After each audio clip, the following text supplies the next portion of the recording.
दोस्तों, भारत के कारण नेपाली किसान अपने धान की फसल को ऊंचे दाम पर बेच रहे हैं। इस कारण नेपाल की सरकारी कंपनियों को किसानों से धान खरीदने में काफी मशक्कत करनी पड़ रही है। इन किसानों का धान को स्थानीय व्यापारी और चावल मिलें ऊंचे दाम में खरीद रही हैं। भारत के चावल निर्यात पर प्रतिबंध लगाने से नेपाल के किसानों की चांदी कट रही है। उनके फसलों की मांग इतनी ज्यादा है कि सरकारी स्वामित्व वाली खाद्य व्यापार कंपनी को धान खरीदने के लिए संघर्ष करना पड़ रहा है। नेपाली किसानों का धान स्थानीय व्यापारी और चावल मिल बहुत अधिक कीमत देकर खरीद रहे हैं। इसके बाद वे इन चावलों को ऊंचे दाम पर स्थानीय बाजारों में बेच रहे हैं और विदेशों में निर्यात भी कर रहे हैं। काठमांडू पोस्ट की रिपोर्ट के अनुसार बीरगंज में food management and trading company के कार्यालय ने कहा कि उसने दिसंबर के पहले सप्ताह में किसानों से धान खरीदने के लिए नोटिस जारी किया था, लेकिन अभी तक कोई भी अपनी उपज बेचने के लिए आगे नहीं आया है। रिपोर्ट के अनुसार food management and trading company के ब्रांच हेड पंकज कुमार ने कहा, इतिहास में ये पहली बार है कि हम विक्रेताओं से धान खरीदने में असफल रहे हैं। कंपनी आमतौर पर धान खरीदती है और पूर्वी और मध्य तराई क्षेत्रों की कई जेलों को चावल की आपूर्ति करती है। उन्होंने कहा, हम अन्य क्षेत्रों से जेलों को थोड़ी मात्रा में चावल की आपूर्ति कर रहे हैं। ये ब्रांच हर महीने बीरगंज, गौर, भीमफिली और भरतपुर की जेलों को 80 से 90 टन चावल की आपूर्ति करता है।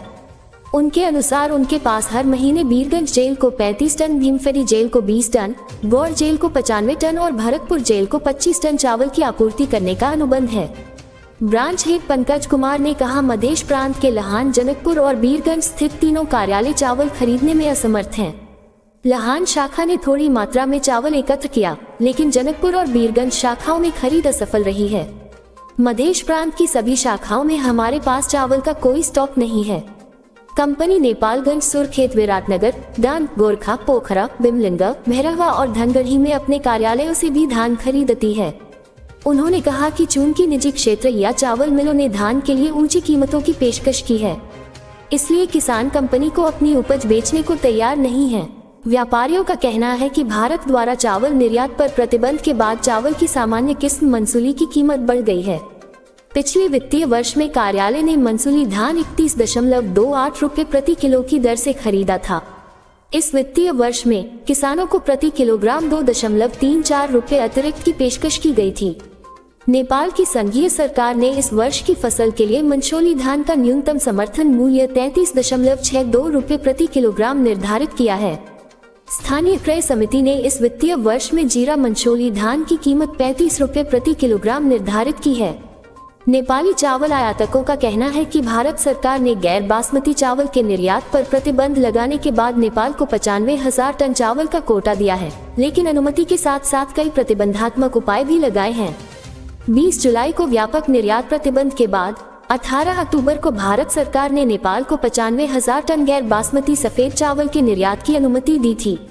नई व्यवस्था के तहत प्रत्येक नेपाली निजी आयातक को कीमत और गुणवत्ता पर सहमति देकर पहले आओ पहले पाओ के आधार पर 5,000 टन तक चावल लाने की अनुमति दी गई है।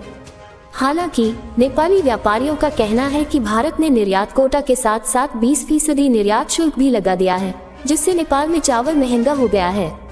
भारत सरकार के चावल के निर्यात पर बैन का पाकिस्तान को जबरदस्त फायदा हो रहा है। पाकिस्तान का चावल निर्यात इस साल जून तक रिकॉर्ड ऊंचाई पर पहुंचने की संभावना है। भारत के निर्यात पर लगाए अंकुशों की वजह से दुनिया के खरीदारों को इस्लामाबाद से ही चावल की खरीदारी करनी पड़ रही है। पाकिस्तान के चावल की मांग बढ़ रही है तो इसका सीधा असर कीमतों पर भी हो रहा है।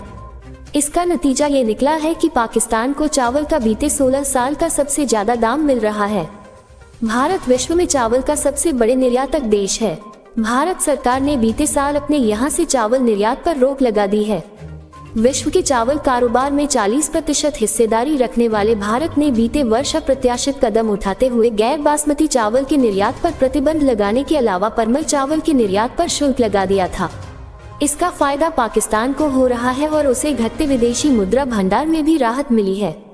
पाकिस्तान के चावल निर्यातकों की एसोसिएशन के चेयरमैन चेला राम केवलानी ने कहा, बीते कुछ महीनों के दौरान हमारे चावल की मांग बढ़ी है।